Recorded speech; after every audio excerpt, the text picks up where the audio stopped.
I know, right? Thanks, Corey. Yeah.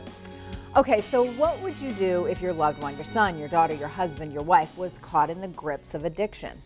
It's a reality for a whole lot of families all across the state. The numbers continue to grow, and so does demand for treatment. Zach Blanchard this morning reports on the lack of resources impacting more than just the addict.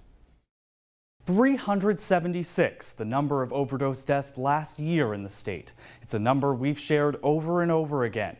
But for one mother, her greatest fear is that her son becomes a part of that statistic.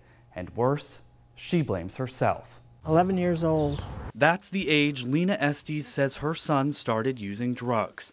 But she says she never knew. I always felt it was my fault. Months turning to years, the drugs pouring in, failed attempts at recovery eventually leading to prison, and it all built up.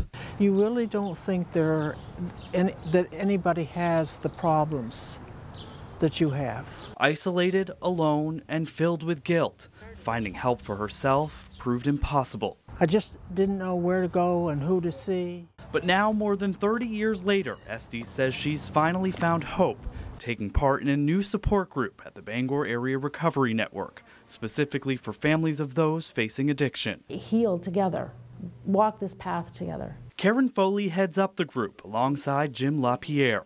Her story not all that different from Estes, and she says there still are not enough resources. Our family members are using everything. The problem is mental health.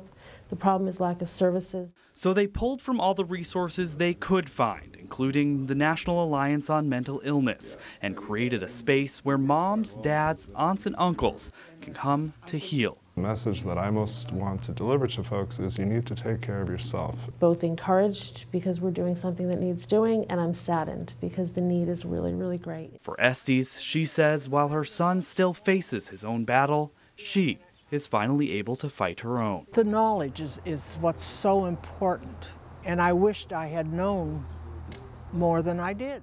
The group currently meets on the first Wednesday of every month. For more information, you can go to our website or mobile app. Reporting for News Center, I'm Zach Blanchard.